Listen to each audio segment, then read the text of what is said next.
Buenas noches, papás, bienvenidos. Está con nosotros la doctora Eva Terán de Millán para platicarnos esta noche de un tema que pues vamos a empezar todos con esta preocupación que son las adicciones. La doctora Emma es médico y psicólogo, doctora Eva, perdón, médico y psicólogo clínico con formación y experiencia como terapeuta individual y familiar, especializada en las áreas de adicciones y crecimiento personal. Ella tiene más de 10 años de experiencia en el manejo preventivo y terapéutico del trastorno por uso de sustancias en todos los niveles de atención. Adicionalmente, participa en la formación de profesionales en adicciones a través de la impartición de cursos de posgrado, seminarios y jornadas educativas, así como programas preventivos para el público en general.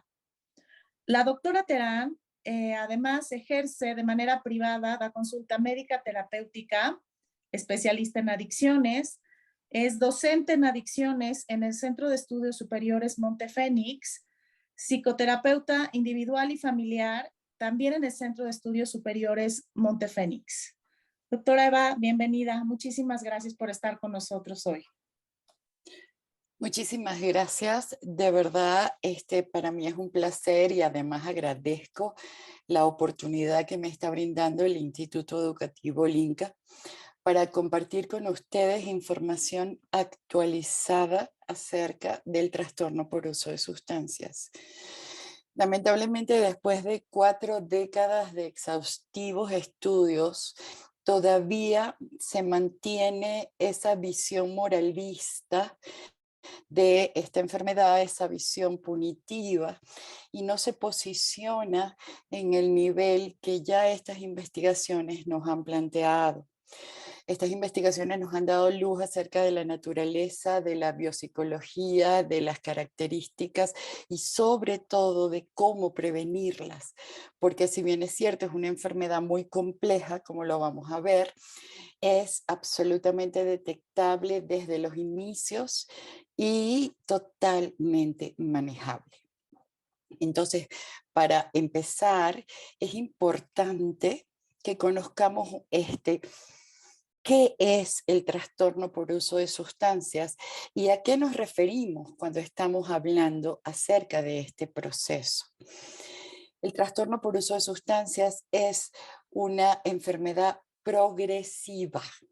¿Qué quiere decir progresiva? Que no aparece de un solo golpe.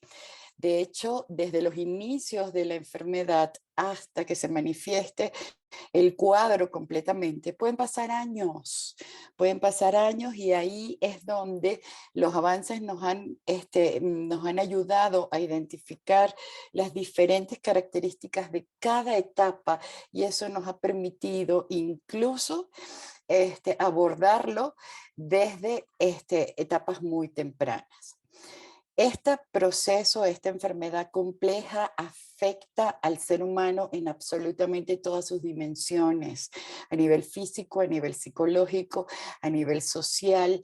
Por lo tanto, esto le da una complejidad tremenda y necesitamos compartir, dar a conocer cuáles son las características para que ustedes nos apoyen a nosotros a prevenir que sean cada vez menos casos que lleguen a vamos a decir, a la manifestación completa del cuadro o a la última barra roja. Este proceso necesita el uso de sustancias psicoactivas para iniciarse. Sin embargo, esta sustancia solamente va a detonar el proceso.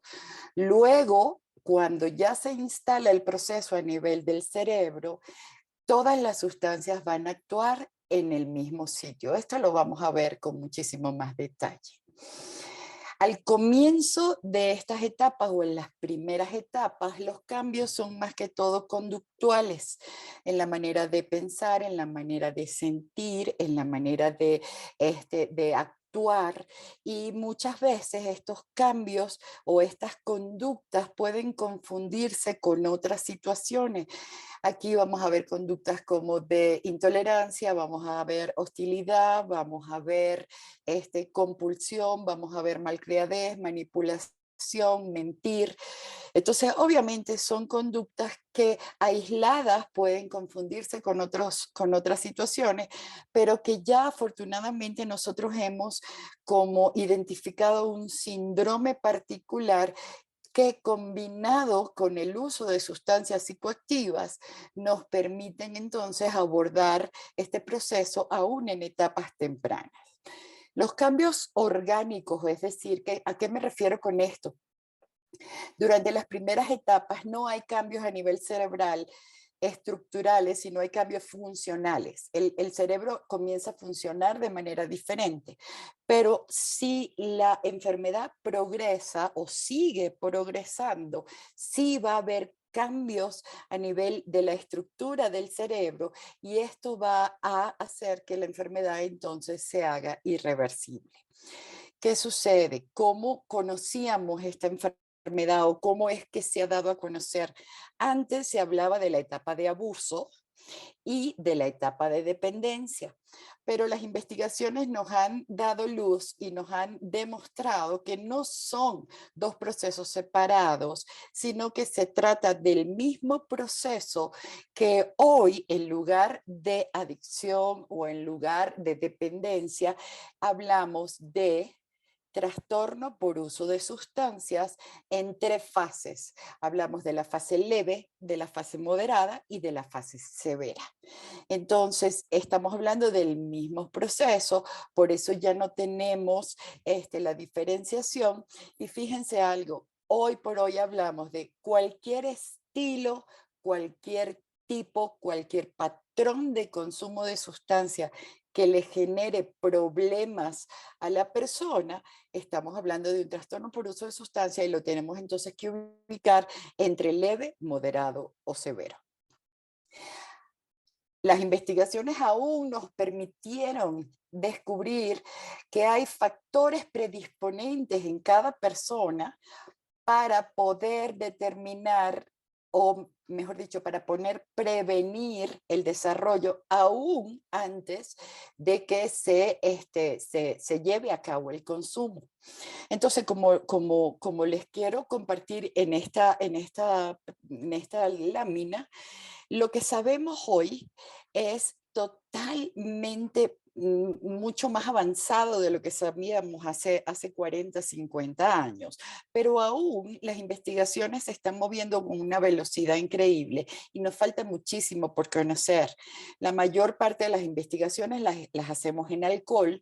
¿Por qué? Porque alcohol es una sustancia de abuso que puede ser extrapolada, o sea, los hallazgos pueden ser comparados con todos los tipos de sustancias de abuso. Obviamente la capacidad del alcohol es que, al ser una droga legal, permite mucho más las investigaciones. Entonces, como pueden ver, es una enfermedad compleja, progresiva, que es totalmente detectable desde los inicios y que es totalmente manejable. Es crónico y es recidivante. ¿Qué significa recidivante? Que antes las recaídas de las personas que pasaban tiempos con abstinencia y luego recaían, antes se pensaban que era una falla, que era un problema de la persona, que era un problema del tratamiento. Aquí, hoy por hoy, se entiende que la recidiva o la recaída forma parte de la enfermedad. Entonces, es un trastorno crónico recidivante que se va a caracterizar en diferentes niveles por un comportamiento de compulsión en la búsqueda de sustancias. Va a haber pérdida de control a la hora de tratar de detener el consumo, va a haber un estado emocional negativo. Obviamente esto lo tenemos que ver desde las diferentes fases. Va a haber un estado emocional negativo durante la abstinencia y sobre todo, y esto es lo que más afecta a lo que es el entorno y lo que mucha gente no entiende, va a haber persistencia del consumo a pesar de que las consecuencias negativas están ahogando al individuo. ¿Por qué? Porque, como vamos a ver, es una enfermedad que va a afectar el centro de supervivencia de la persona. En otras palabras, lo que para una persona sin trastorno por uso de sustancia es primordial para sentirse bien, en el momento que se genera todo este proceso, lo que sucede es que para la persona lo único que necesita para sentirse bien es la sustancia. Entonces no importan las consecuencias que esté viviendo, porque la verdad es que todo lo que es su centro de supervivencia, su centro de recompensa y su centro de placer está afectado y está secuestrado. ¿Qué sucede con las causas? Perdónenme, aquí. No hay una sola causa de esta enfermedad.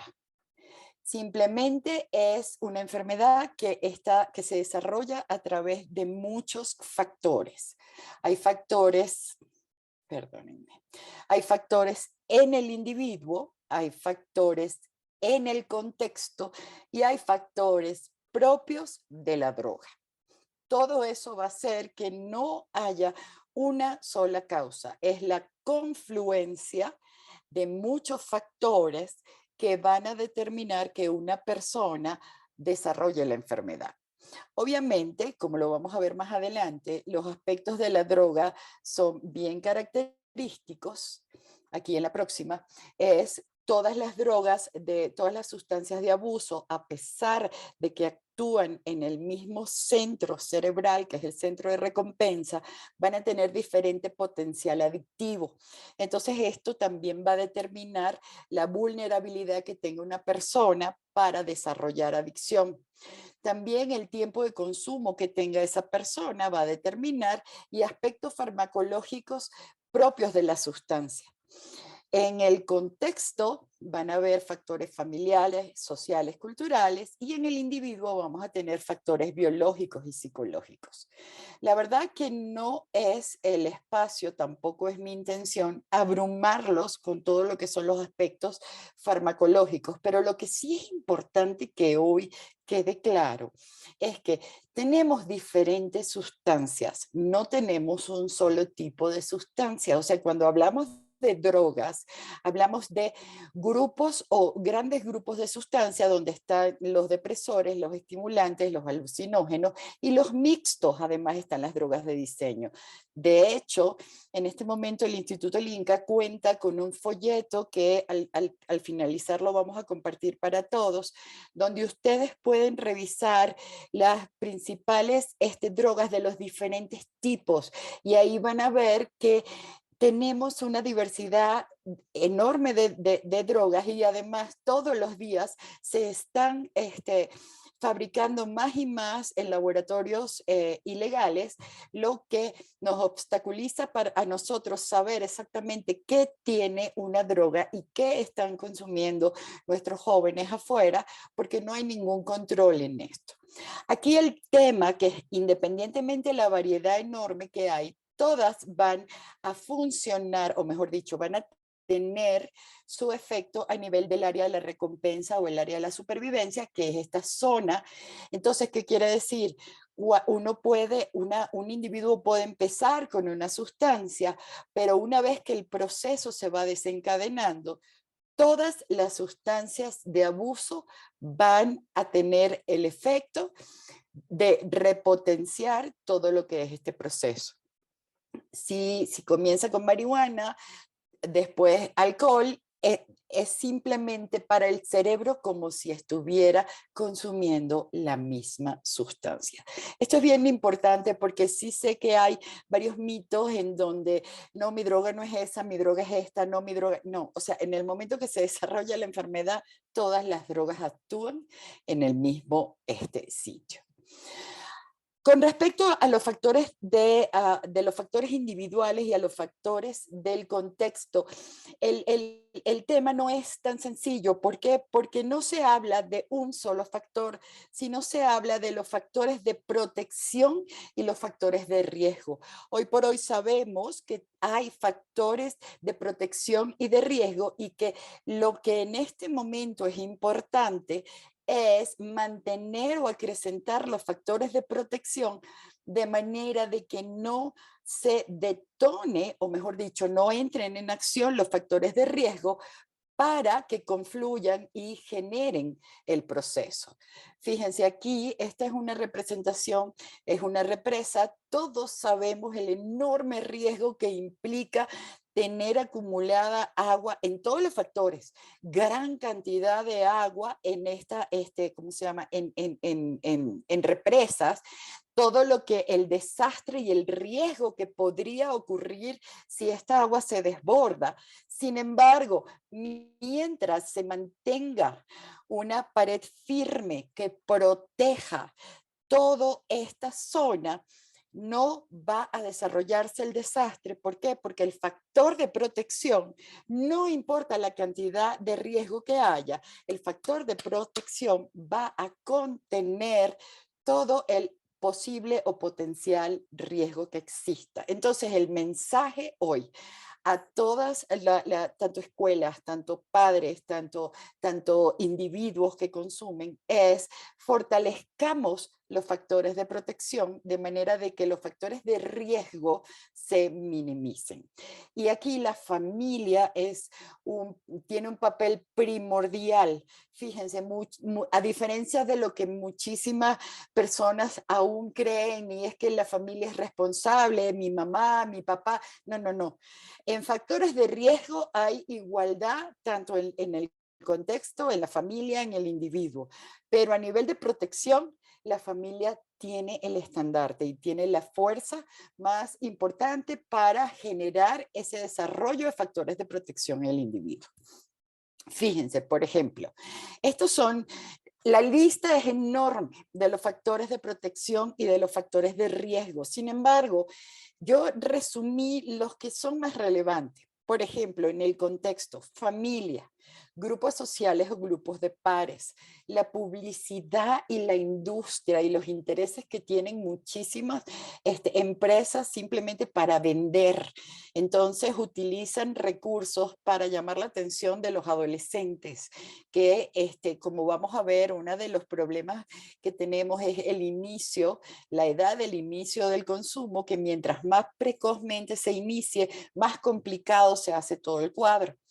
También en el contexto entran las políticas y leyes que aborden lo que es la oferta y la demanda de sustancias de abuso en una comunidad. Otro aspecto muy importante y que resalta es la manera como el individuo administra su tiempo libre, ¿no? Es lo que nosotros llamamos el ocio dirigido o el ocio sin sentido. Y entonces estos son aspectos del contexto que van a determinar entre sus factores de riesgo y sus factores de protección cómo se balancea el riesgo de una persona. También los modelos sociales, a quien sigue no solamente el individuo, sino también la familia, y los factores culturales. Obviamente, en aquellas culturas en donde el consumo de sustancias está totalmente restringido, el problema del trastorno por uso de sustancias va a estar muchísimo menos desarrollado que en aquellas culturas como la nuestra, en donde el alcohol, por ejemplo, forma parte de la canasta básica. Entonces, todo esto implica que el contexto tiene sus factores de riesgo, están ahí. Poco podemos hacer para minimizar esos riesgos, ¿ok? Sin embargo, sí podemos aumentar los factores de protección en cada individuo de manera de que pueda contener todos los riesgos a los que está expuesto. En el individuo tenemos factores biológicos y factores psicológicos. En cada uno de estos factores vamos a tener riesgo y protección. Por ejemplo, hemos visto que factores hereditarios de protección tienden a ser hereditarios. Por ejemplo, algunos, el gusto por lo dulce. Se ha visto que las personas con gusto por lo dulce tienen un factor de protección con respecto al uso de sustancias. Y como estos, todos los días vamos como descubriendo dentro del estudio de la genética del alcoholismo, porque ahí sí la verdad es que el estudio se ha encerrado en el alcohol. Hemos descubierto muchísimos factores cada vez más precoces de lo que es el riesgo y lo que es la protección. Entonces, tenemos factores biológicos, tenemos factores hereditarios, como lo comenté, ya vamos a hablar de algunos que ya están confirmados, sobre todo en los hijos de personas que tienen antecedentes positivos de consumo de sustancias. El otro factor biológico que está determinado es la edad, y eso significa que a mayor temprana edad que se inicia el consumo, peor va a ser el progreso de la enfermedad.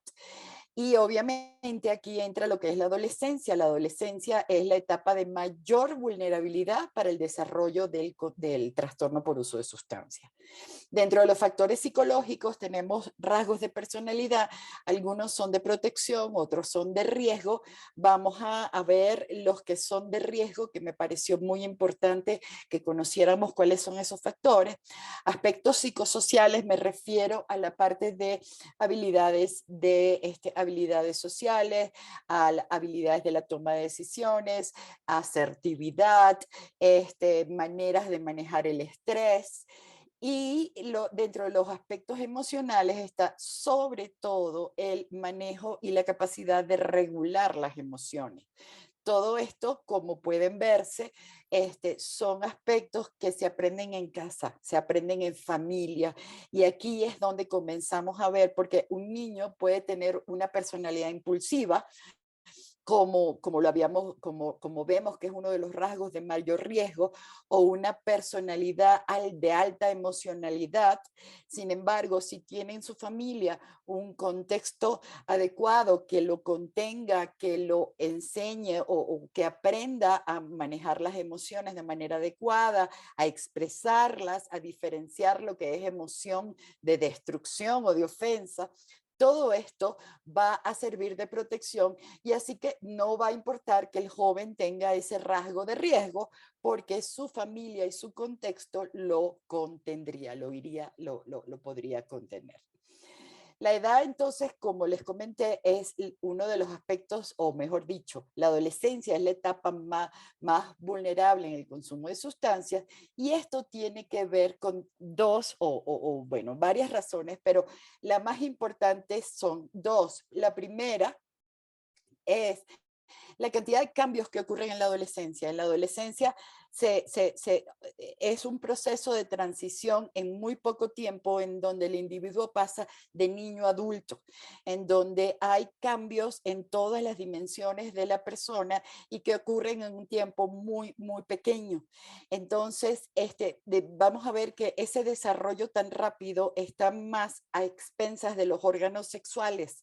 ¿Y qué quiere decir? La adolescencia es la etapa donde el cuerpo cambia, pero el cerebro aún no termina de desarrollarse. Como pueden ver en esta gráfica, el cerebro va a irse, la corteza cerebral, que es precisamente la que nos da la capacidad de razonar, de planificar, de ver las consecuencias, incluso de inhibir comportamientos, no se desarrolla totalmente sino hasta los 20 años. Entonces, como pueden ver, la adolescencia todavía tiene todo lo que es la corteza frontal aquí en esta zona, es precisamente donde radica nuestro freno. Es la que nos dice, en este momento esto no es adecuado por esta razón y por esta razón. Y nosotros entonces podemos balancear entre los deseos, los instintos y las urgencias de querer hacer algo, con la compensación racional de ver en qué momento ocurre podemos satisfacer un deseo o podemos satisfacer una necesidad. Entonces, en vista de que esta corteza no está totalmente desarrollada y en vista de las características propias de lo que ocurre en la adolescencia, esta etapa es muy vulnerable y por eso es que la adolescencia tiene una alta prevalencia de uso. ¿Qué significa prevalencia? El consumo de sustancias en la adolescencia es altísimo y a veces en ocasiones hasta mucho más alto comparado con otras edades. ¿Qué sucede con los factores hereditarios? Estos estudios se hacen en los que se llaman los hijos de alcohólicos, ¿ok? Y entonces se ha visto que los adolescentes, se han comparado adolescentes que tienen antecedentes familiares positivos de sustancias o de consumo de alcohol y aquellos que no tienen. Entonces se han encontrado primero, que el riesgo aumenta hasta 4 veces comparando los que tienen antecedentes positivos con los que no. Segundo, hay diferencias ya estructurales, es decir, la corteza tiene diferencias, el sistema límbico o las áreas del cerebro tienen diferente tamaño, tienen diferente grosor, las conexiones cerebrales son diferentes y esto se ha logrado a través del avance de los estudios, de los estudios de neuroimagen. También la persona con antecedentes familiares positivos tiene menor percepción de riesgo por el simple hecho de que la sustancia ha formado parte de su crianza y se ha normalizado de alguna manera. Entonces, a la hora de que le corresponde a él salir al mundo como adolescente, el riesgo con el que ellos perciben la sustancia, perdón, es muchísimo menor que aquellos jóvenes o adolescentes que no tienen antecedentes familiares positivos.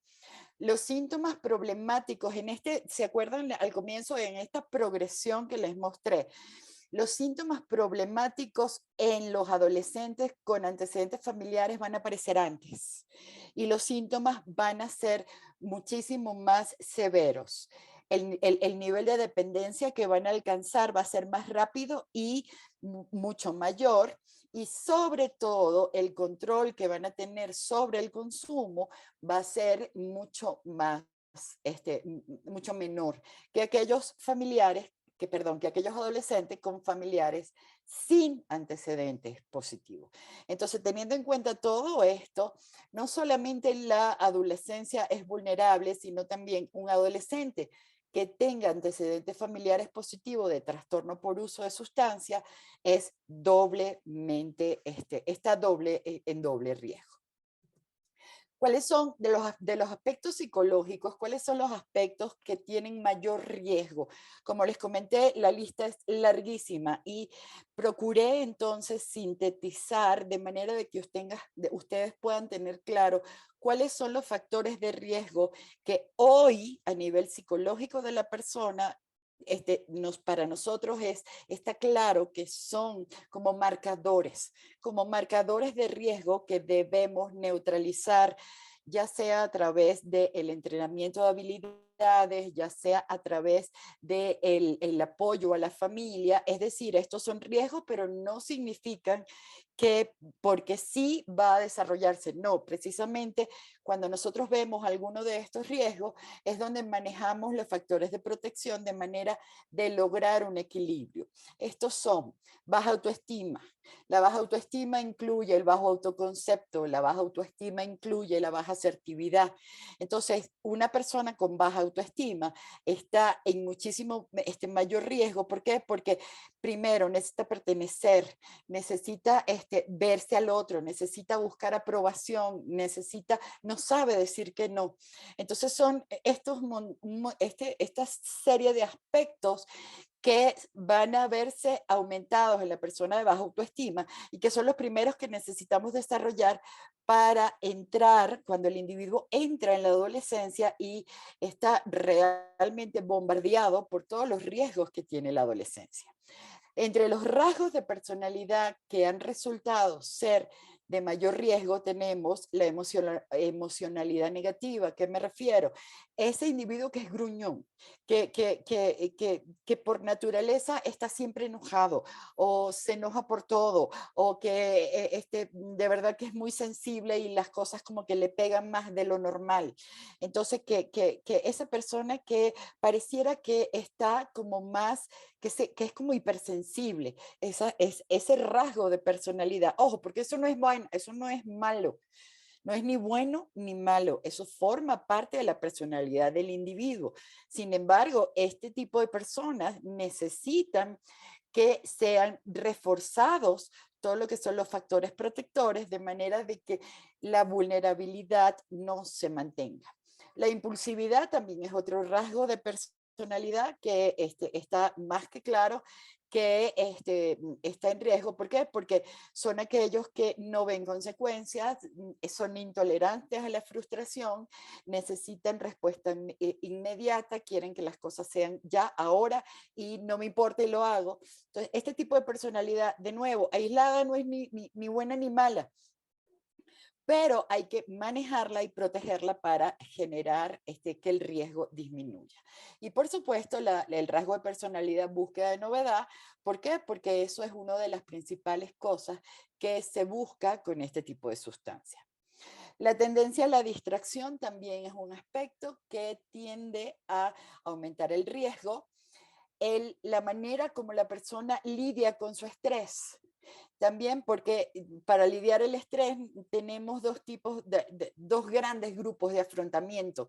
El afrontamiento que está dirigido al problema es cuando nosotros vemos el problema que nos está causando el estrés y tratamos de cambiar nosotros o cambiar el problema, ¿no? De una manera en donde bloqueamos y eliminamos ese estresor de manera de ya no sentir más estrés.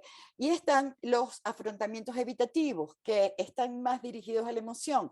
Entonces el evitativo, huya, no hablo de eso, escapo, no quiero hablar de eso, si no hablo de eso no existe, y lo que sucede es que genera un alivio temporal del estrés, pero el problema se mantiene ahí. Y entonces ahí es donde se acumula estrés, y el estrés acumulado es un factor de riesgo muy, muy elevado.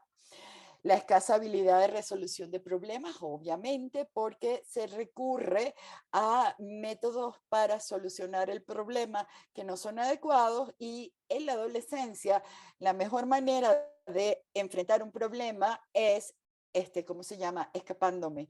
Y la mejor manera de escaparse es usando sustancias. La intolerancia a la frustración tiene que ver también de alguna manera con el manejo inadecuado del estrés y la inhabilidad de solución de problemas. Y aquí es un punto importante, la falta de conformidad con las reglas, tiene que ver con los límites, tiene que ver con, a muchos no nos gustan las reglas, por supuesto que no, y eso forma parte de nosotros mismos. Sin embargo, es el factor que hace el ser humano social. Vivimos en sociedad y las cosas necesitan reglas para funcionar. Igual la crianza, como vamos a ver, los límites, si bien es cierto, a veces pueden ser difíciles, son necesarios para que la persona pueda subsistir como ente social y logre de alguna manera desarrollarse de una manera óptima. Ahora, ¿por qué la adolescencia es un periodo vulnerable? Esto es bien importante. ¿Por qué? Porque lo habíamos dicho, es el paso de niño a adulto. Y en este paso está en el aire, porque no es tan niño como para ser tratado como niño, pero no es tan adulto como para tener el trato de adulto. Entonces está en una especie como de transición confusa. Y esto ocurre en la persona. Obviamente lo que les pasa a los adolescentes no lo expresan, porque una de las cosas que los caracteriza es que ellos nunca en su vida van a demostrar lo que sienten, porque ellos pueden dominar el mundo, ¿no? Es esa parte, esa incongruencia que lo vivimos todos los que tenemos hijos, adolescentes, y vemos de qué manera ellos piden ayuda, pero quieren estar solos, ¿no? Entonces es ese, no sé qué pasa, esa confusión, y esto simplemente es porque la verdad es que ellos mismos ni siquiera saben quiénes son en todos los momentos de su vida. Fíjense, entonces la adolescencia es ese periodo donde el cuerpo cambia, se desarrollan las hormonas, se desarrollan los órganos de reproductores, en otras palabras. Ese niño que yo veo que tiene 14, 15 años es apto para ya reproducirse. Y todo esto ocurre de una manera muy, muy rápida sin que haya que sea homogéneo el crecimiento. Acuérdense que el cerebro aún no se ha terminado de desarrollar. Entonces imagínense la carga hormonal que tienen estos niños que a veces simplemente los sobrepasan. Por otro lado, esta etapa es donde ellos buscan la autonomía. Yo me necesito separar de mi familia de origen porque yo necesito hacerme un puesto a nivel social y necesito saber exactamente quién soy. Ya no soy más el hijo de, porque ya voy a empezar a generar un puesto como individuo dentro de mi sociedad. Entonces esa búsqueda de quién soy, cuáles son mis valores, en qué creo. Además, este desprendimiento de la familia es progresivo y esto es no solamente esperable, sino también sano para él, porque él va a empezar a generar la autonomía y va a comenzar la influencia con las personas que de su misma edad, de su círculo social. Y entonces los amigos comienzan a ser una parte importante. ¿Por qué? Son las personas que en este momento están viviendo exactamente el mismo nivel de confusión que ellos están viviendo. Entonces los amigos pasan a ser prioritarios y aquí también encontramos ese factor de riesgo-protección en relación a con quién anda mi hijo, ¿no? Y aquí empezamos a ver cómo la adolescencia y los factores de riesgo comienzan a entrelazarse de una manera que amerita que los padres estemos ahí para guiar, para mantener, para permitir la autonomía, pero siempre al lado manteniendo la contención. Otra característica es que están ellos de por sí, aunque no tengan el rasgo de búsqueda, de novedad, esta es una etapa que los mueve a explorar. Están saliendo de la burbuja familiar y van a explorar, van a sentir experiencia, necesitan pertenecer a este grupo, a otros grupos. Entonces, esto hace que se pongan en riesgo. Y si además de eso vemos que por naturaleza la percepción de riesgo es menor, y no es menor porque sean descuidados, es menor porque el órgano cerebral que se encarga de que nosotros podamos planificar y ver el riesgo todavía no está desarrollado. Todo esto hace que la adolescencia sea un periodo muy vulnerable. Entonces, conocer y entender esta etapa es fundamental. ¿Para qué? Para que nosotros como padres ayudemos a que pasen esa etapa muy, muy confusa para ellos de una manera exitosa sin que recurran al consumo de sustancias como una opción. Fíjense, el individuo es un volcán. Las hormonas, las emociones, la búsqueda de sí mismo porque no tiene ni idea quién es. Además, está en esa búsqueda nueva de sensaciones que lo pone en riesgo y la poca percepción de riesgo. Y además está en ese proceso de separación. Necesita, ¿ok? De separación de la familia y un acercamiento a pares, necesita un contexto que lo sostenga, un contexto que le permita la protección y que logre compensar la cantidad de riesgos que están teniendo ellos afuera. Fíjense, ¿cuáles serían los factores protectores familiares? Hay una lista enorme, obviamente, pero los que los que se han determinado que son muchísimo más importantes o mucho más fuertes, es que en la familia haya vínculos fuertes y seguros, que la familia sea el lugar en donde el adolescente se siente seguro a equivocarse, que se sienta seguro a estar, que la casa y el hogar no se convierta en el peor sitio en donde no quiero estar. Para esto hay muchísimas pláticas y la verdad es que el adolescente necesita ser entendido para poder, él quiere estar solo, hay que darle su espacio, pero tampoco hay que dejarlo solo, hay que estar ahí, hay que enseñarlo que enojo no es azotar cosas, que el azotar cosas es destruir y el enojo es una emoción. Son una serie de aspectos que lo primordial es que los padres entiendan que este proceso es interno y que no, el adolescente no tiene en la vida el único propósito de amargarles la vida. Una de las cosas que yo siempre digo es no lo tomen personal. ¿Ok? Él está molesto, a veces incluso la confusión de no saber lo lleva a la molestia, no le gusta nada, a veces está contento, a veces no. Y eso es bien importante, que se trabaje a nivel de vínculos fuertes y seguros y una comunicación eficaz. ¿Qué significa? Necesito oírlo. ¿Qué te pasa? Nada. Ok, te doy espacio, cuando quieras hablar estoy aquí. ¿Saben? Es esa parte en donde la comunicación que se lleva a cabo es afectuosa, es cálida, pero firme y además tiene reglas. Es un balance que realmente es complicado lograrlo, pero una vez que se entiende lo que está pasando el adolescente, es mucho más sencillo. El acompañamiento de los padres, la guía, que favorezca su autonomía, pero al mismo tiempo el monitoreo que lo contenga. Los padres deben estar al tanto de todas las diferentes, de la adaptación a las diferentes etapas de vida. Un niño no es igual o no se trata igual que un niño adolescente. Y sobre todo, fíjense, los límites tienen que ser claros, firmes y acordes a las circunstancias. Como yo siempre digo, los límites que se ponen al adolescente son límites que no importa la intensidad que tengan, pero lo importante es que sean constantes. Es decir, el límite que yo pongo se cumple. Fíjense, el adolescente no necesita un puff, que lo dejen hacer de todo, que no se pueda sentar porque no sabe si se va a caer. ¿Ok? Él necesita de esa libertad, no, porque eso también lo incomoda.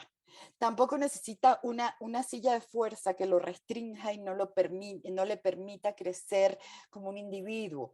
Necesita, fíjense, un sofá lo suficientemente amplio, pero con paredes bien fuertes que le permitan moverse libremente dentro de esos límites, pero que al mismo tiempo se sienta seguro y contenido de que cuenta con un respaldo que es su familia. ¿Okay? Entonces, estos son unos resultados de un estudio que se hicieron en 400,000 adolescentes a nivel de varios sitios. Y fíjense qué curioso, quieren ser tomados en cuenta, pero quieren su independencia, quieren estar solos, quieren dejar de ser etiquetados. No puede ser que siga adolescente, problemas, ay no, adolescente, confusión, transición y no necesariamente problemas. Cuando nosotros sabemos manejar esta etapa, la adolescencia puede ser una de las etapas más hermosas tanto de los padres como de los hijos. Están ávidos de límites y contención, sí necesitan, no les gustan los puffs, necesitan sentir que estás ahí, que el límite me permite moverme, pero que puedo moverme con seguridad porque no me voy a caer. Pero obviamente los quieren, pero también los rechazan. Y detrás de cada enojo hay una petición, eso siempre piénsalo, detrás de cada grito hay un mensaje. Son confusos porque ellos mismos no tienen ni idea de lo que les está pasando en ese momento. Con respecto a esto, yo creo que es bien importante entender el papel de la familia en lo que es el factor de protección ante todo lo que implica los riesgos. Fíjense qué drogas consumen los adolescentes. Consumen las accesibles, las que tengan a mano. consumen las que generan mayor curiosidad, y la curiosidad se genera por falta de conocimiento. Por eso es importantísima estas pláticas.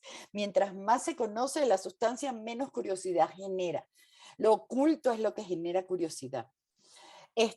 También, obviamente, las que consuma su grupo. En otras palabras, ellos consumen, esa etapa inicial de consumo experimental va por curiosidad, sensaciones y experimentación. No todos los que comienzan o experimentan siguen. El tema está que pueden hacer la experimentación, pero pueden también darse cuenta que no es opción en su vida y que definitivamente consumir sustancias puede perjudicar la vida que están llevando.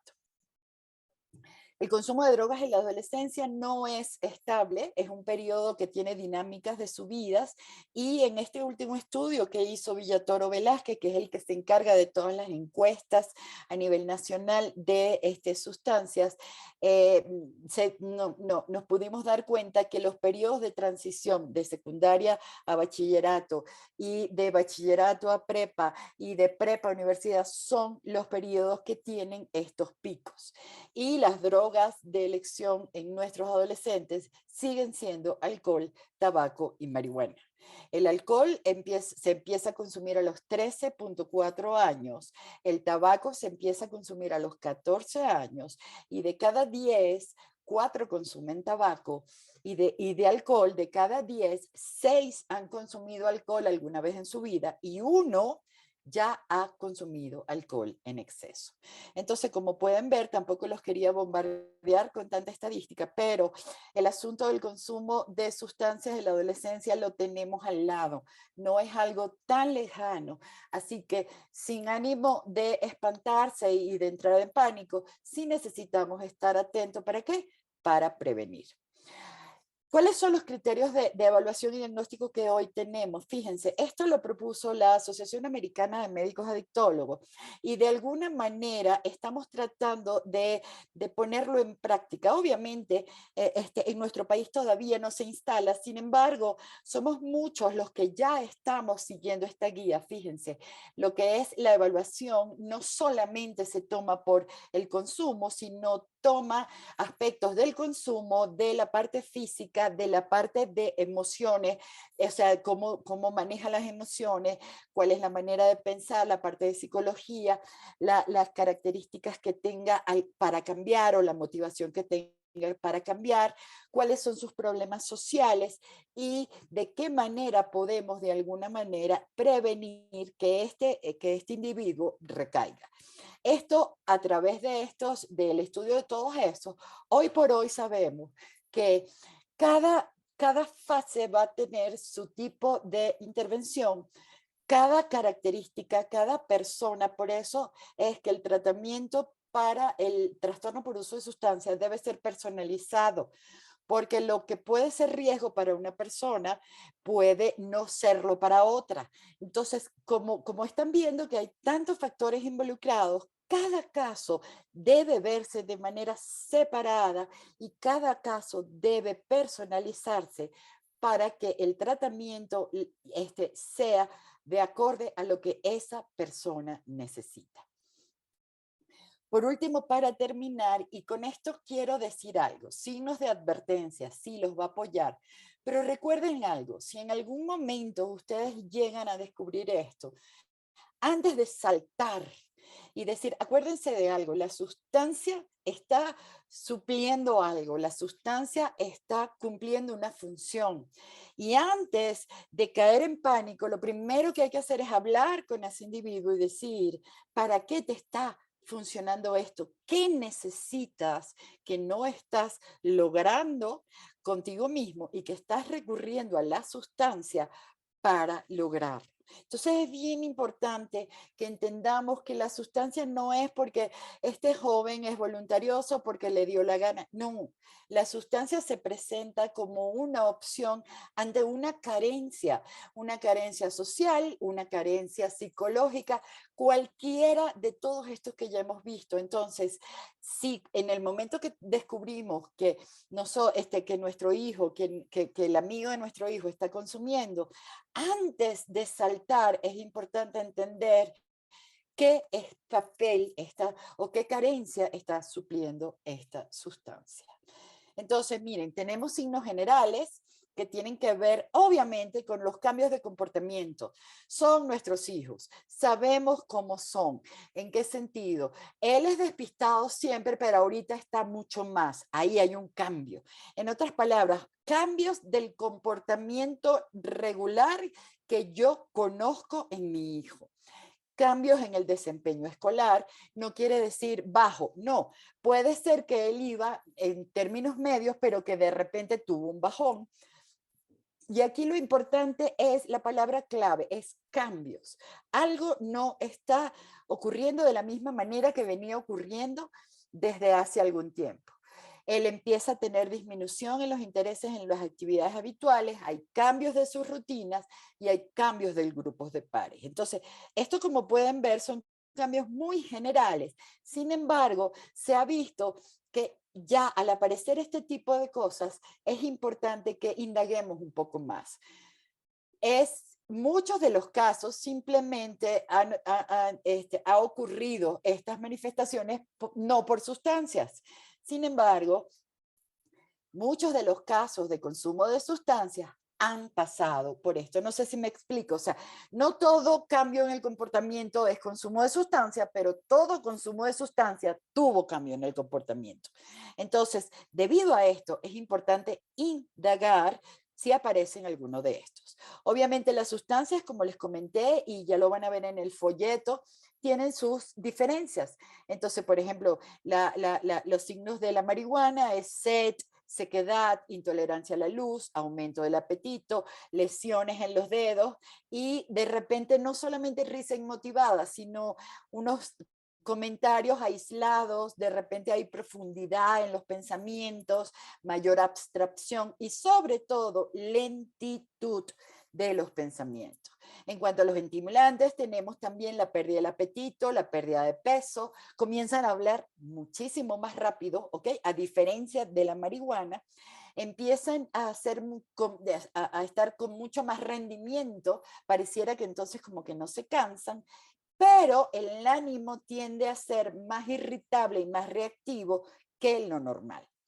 Y algunos de los objetos de riesgo que tenemos que estar pendientes son rectángulos de papel, pipas, los vapeadores, que yo siempre los meto en estos objetos de riesgo, porque ahorita no solamente nicotina, sino también marihuana se está inhalando con ellos, frascos de medicina que no tienen razón de ser, espejitos, cuadritos de vidrio, ropa con olores, exceso de repente de aerosoles y colirios para ojos. Entonces, esto va a dar, si quieren tómenle una foto con todo gusto, esto les va a dar como una idea general, pero recuerden, por favor, antes de saltar a acusarlo, antes de ponerse nerviosos, primero hablen con él. Empecemos a trabajar desde qué papel está jugando la sustancia y de qué manera le podemos ofrecer lo que él está obteniendo con la sustancia a través de otros recursos y otras opciones muchísimo más saludables. Con esto termino para dar espacio a las preguntas. No sé si tendremos tiempo para eso. Yo no tengo ningún problema de responder, no sé si ustedes quisieran permanecer, yo no tengo ningún problema de responder, de hecho me interesa mucho que queden claras todas estas inquietudes. Claro, yo creo que podemos poner las preguntas en el chat, Eva, si estás de acuerdo. Claro. Y vamos leyéndolas para que las puedas ir contestando. Entonces, Claro que si sí. tienen preguntas, si quieren ir poniéndolas en el Por favor. chat, por favor. No hay pregunta tonta, sino pregunta que no se hace. Acuérdense siempre de eso. Además, este es un tema que obviamente todo es importante. Entonces, aprovechen este espacio. Sí, sobre todo que estamos todos ahorita en esta época de la adolescencia, ¿no? Pues es importante. Seguro todos tenemos alguna que otra pregunta por ahí. Vamos a ver. No sé si quieran entonces alguien, a ver, vamos ¿Qué a hacen ver. con el colirio? Ok, Karen, qué bueno que preguntas. La marihuana, aún cuando se vapea, va a generar hiperemia conjuntival, te lo traduzco, ojo rojo. ¿Ok? Todo lo que es lo blanco del ojo se pone muy, como muy inyectado, se ven todos los vasitos. Entonces, el colirio, normalmente son colirios de constrictores de vasos, los usan para disimular el rojo del ojo, que es una de las características del consumo o intoxicación por marihuana. ¿Ok? A ver, pregunta Gloria. Hablaste poco de la piedra que me parece muy riesgosa. Ok, Gloria, fíjate, la plática de hoy era un poco que ustedes conocieran todo el proceso. Hablar de piedra, hablar de alcohol, hoy hablé de eso, o sea, porque lo que quiero que quede claro es que sí, hay diferente potencial adictivo de las sustancias, tanto del alcohol como de la piedra, tienes razón, pero ambas producen lo que hoy hablamos. ¿Ok? A diferentes tiempos, de diferentes momentos, quizá la piedra lo haga más rápido, pero sí tienes toda la razón, la piedra es una de las sustancias que tiene mayor capacidad de potencial adictivo e incluso muchas veces ya de entrada el consumo de piedra, nosotros recomendamos la hospitalización, aunque sea en periodos cortos, de manera de luego empezar en un ambulatorio para todo lo que es el tratamiento de la prevención de recaída. Ajá, me gustaría ver, ajá, gracias por la conferencia. Ay, por supuesto, un placer, de verdad. Me gustaría ver el slide de los factores psicológicos. Ya te lo muestro. Cuando es necesario llevar al adolescente con un especialista para un diagnóstico. Acuérdate que está viviendo tu adolescente. Okay, que está viviendo, que hay algo que a ti no te está cuadrando, hay algo que ha logrado para cambiar. En otras palabras, no necesitas, o sea, acuérdense de algo, somos madres, somos padres, quienes mejores conocemos a nuestros hijos somos nosotros. Y la verdad es que es preferible que el especialista me diga, no, no pasó nada, no hay nada, ¿ok? Que se nos vaya a pasar por alto un signo de esos casi imperceptibles, pero que pueden ser detenidos. Entonces, si yo como les había comentado a los profesores de Olinka, yo tengo un servicio de asesoría. La asesoría es simplemente preguntas y respuestas, ¿no? Son las personas que realmente no entienden, no saben qué hacer. Por supuesto, cualquier cosa que te llama la atención en tu adolescente, tú puedes preguntarla. ¿Ok? Y más si has conseguido alguno de estas parafernalias que estamos nombrando que te pueden llevar a sospechar. Pero lo más importante es hable con él.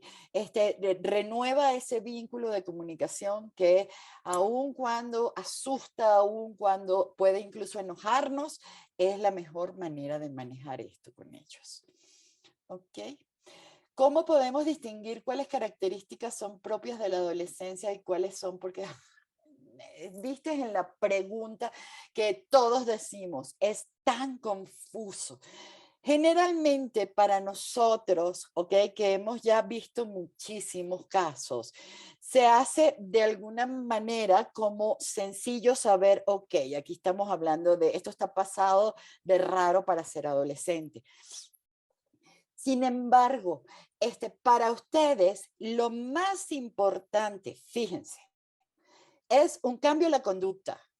Vamos a suponer, mi hijo era de verdad que un desastre, súper desordenado, de repente, pero ha sido así, lo he visto, lo vi, lo conozco. Si lo ven, es el que veo todos los días.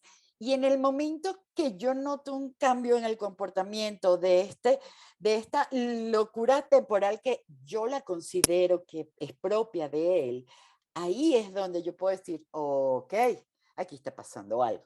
No sé si me explico. Aquí el punto fundamental para ustedes es cualquier cambio. Ojo, Y un cambio sostenido no es de un día. Acuérdense que ahorita estamos con el enamoramiento y los amores, y entonces es el amor de mi vida y ya no lo voy a poder tener, porque además incluso todas las cosas son intensas, ¿ok? Y aquí las emociones están tan a flor de piel que todo es extenso, todo es de morirse. Entonces, este cambio que van a ver es que lo han notado que se ha perpetuado en el tiempo. Ellos saltan, ellos pasan de 0 a 300 en 3 segundos, ¿ok? Ellos son de alguna manera un Ferrari en cuanto a emociones. Entonces, no nos dejemos llevar porque, ay, ayer está, no. Es algo, un cambio que he notado, oye, he notado en el último mes esto, he notado en los últimos 2 meses esto. No sé si me explico en ese sentido. ¿Ok? ¿Cómo alejarlos del alcohol, que es lo más aceptado socialmente? Mira, la manera más fácil de alejarlo es, en primer lugar, que conozca el alcohol, que conozca las características o los daños que eso ocasiona. Y segundo, que estén cubiertas todas sus necesidades, ¿ok? Que estén cubiertas. ¿Va a probar el alcohol? Sí, desafortunadamente esas cosas son las que nos espantan, pero pasa. ¿Qué es lo que nosotros necesitamos? Es hacer que el alcohol no sea la opción, que no se quede, que no se enganche, estar con él, saber sus intereses, saber qué quiere, saber qué le preocupa. Necesito saber con quién anda, pero no necesito estar como vigilante monitoreándolo. Necesito estar ahí, darle disciplina y sobre todo límites. Los límites le van a dar la libertad porque el límite, si no llegas a casa a las 10 de la noche, el fin de semana no tienes coche. ¿Ok? Entonces ya no hay discusión, porque en el momento que yo pongo el límite, ya yo no soy la que castigo. Ya cuando llegue el fin de semana, te digo, hoy jovencito, usted decidió romper la regla y la consecuencia es que no tiene carro el sábado. Pero mamá, perdóname, no fue mi culpa. Yo te dije, llegas a las 10 y tienes carro el sábado. Tú decidiste no llegar a las 10 y no tienes carro el sábado. ¿Sí se dan cuenta cómo los límites incluso nos facilitan quitarnos esa visión de ser los que castigamos? No, ellos son los que deciden cumplir el límite, no tienen la consecuencia, ¿ah? Deciden de romper el límite, pues entonces tienen la consecuencia. Ok, ejercicio. Ok, miren, vamos a compartir, no sé si primero la de los factores psicológicos, déjame buscarla aquí abajo. Creo que es esta, no. Ya que estos son micros y son muy... Estos, no, Sí, perdonen. sí, esa, por favor. ¿Es esa la que querían? Sí, por favor. Es Ok, una antes de los factores psicológicos, ¿no? ya va, es que estoy buscando aquí factores psicológicos, pero no están Gracias. aquí. Esta es la que estábamos buscando. Estas, Ujú, ¿ok? muchas gracias. Esta. Baja autoestima, rasgos de personalidad, pero recuerden algo, no son buenos ni malos, hay que verlo en contexto. Una emocionalidad negativa compensada puede modificarse. Una impulsividad canalizada puede dar perseverancia. O sea, cuando hablamos de impulsividad hablamos de energía. Y entonces la energía lo que necesitamos es canalizarla. Estos son rasgos de personalidad. La búsqueda de novedad canalizada puede darnos creatividad. Si lo ven, entonces no lo veamos desde el lado positivo o negativo, veámoslos desde aspectos de la personalidad de mi adolescente que yo necesito compensar con protección. ¿Ok? Y lo que sí se puede modificar es el afrontamiento al estrés. Por supuesto que podemos aprender a afrontar el estrés, podemos aprender a solucionar problemas, podemos aprender a tolerar la frustración y podemos adaptarnos al malestar que implican las reglas. ¿Ok? Y por último me dijeron si podían dar mis datos con todo gusto. ¿Ok? Además, a través de la escuela, por supuesto, pueden preguntarle y con todo gusto puedo estar a la orden para asesorarlos en caso de que necesiten, que tengan alguna duda ya más personalizada. Hay una pregunta aquí que nos dicen, por favor, lugares, instituciones u organismos específicos y recomendados que traten el trastorno por uso de sustancias y dónde recurrir a ellos en México. Fíjate, tenemos una variedad enorme. Sin embargo, otra vez, ¿qué necesita esa persona? ¿Ok? Porque una de las cosas que ya no funciona son el estandarizado. Obviamente los centros de rehabilitación van a tener sus reglas y van a tener su estructura y van a tener sus normas, ¿ok? Por ejemplo, Montefénix es uno de los centros que, si bien es cierto, sí, es muy costoso, estamos totalmente de acuerdo, pero mantiene esa estructura que le da soporte a la persona, pero lo personaliza. Y es lo que la verdad es lo que es más adecuado para cada quien. Obviamente tenemos también centros que son, ¿cómo se llama?, sociales o públicos, que van a encargarse de diferentes sustancias. Tenemos también centros más cortos que se van a encargar de otros aspectos y de otro nivel. Por eso te digo, recursos tenemos. Tenemos el ambulatorio, tenemos centros ambulatorios, que de alguna manera lo que necesitamos es empezar a ver qué necesita esta persona y luego empezar a ajustar. Tenemos recursos, tenemos disposición, tenemos especialistas, por supuesto, ya tenemos la generación 23 de los especialistas de adicciones y ya tenemos la séptima generación de maestros en adicciones. Entonces, estamos formando gente, ¿no? Y eso es lo que nos estamos proponiendo, que esto ya deje de ser de anécdotas y que sea ya un trabajo bien formal.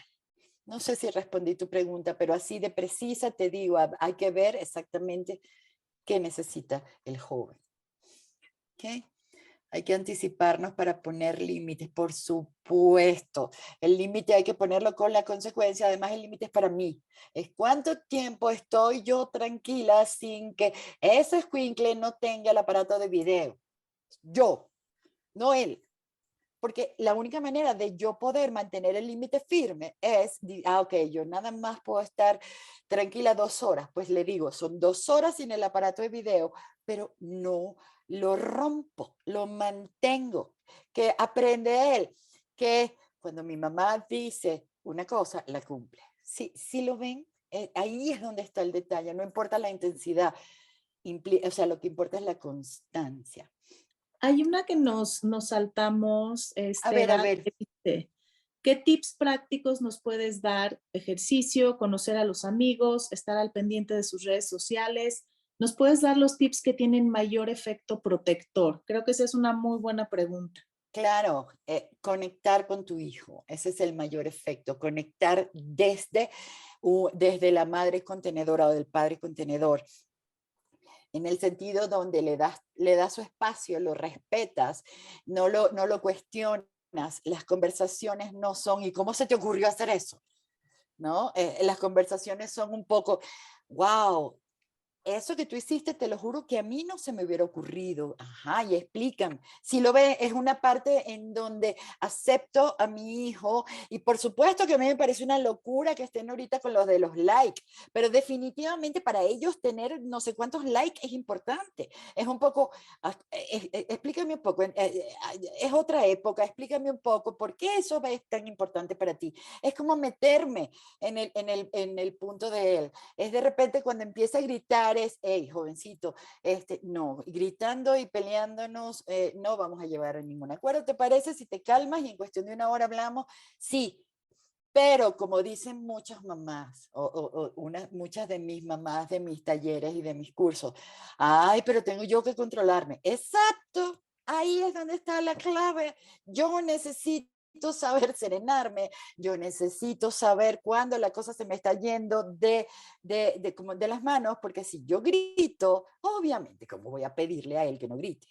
O sea, no tiene sentido, ¿no?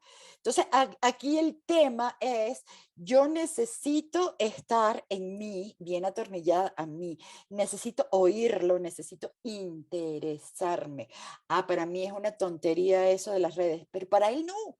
Entonces necesito que él sepa que aunque para mí no es importante los likes, sí es importante que saber por qué para él lo es. No sé si me explico, ¿no? Es la parte donde comienzo, amigos, no voy a estar persiguiéndolo ni haciendo detectivo, es cuéntame cómo te fue y quién estaba. Oye, no, yo no debo hablar de ese, cuéntame, ¿y eso dónde los conociste? Si lo ves, es ese acompañamiento en donde se genera un clima cálido y de seguridad donde él pueda sentirse hablar. Ojo, hay cosas que no nos van a decir. Eso está obvio, pero por lo menos la mayoría de las cosas las van a decir. Además, tampoco forzarlo. Viene enojadísimo, lanza la mochila, entra al cuarto. ¿Qué te pasó? Pero cuéntame. No, calma. Él necesita su espacio. Oye, hijo, wow, de verdad que te veo muy alterado. Que estoy por aquí, cualquier cosa, cuando quieras. ¿Ok? Y pasa, yo no sé si a ustedes les ha pasado, pero muchas veces simplemente se ponen al lado, se sientan y empiezan a hablar cuando uno les da esa libertad.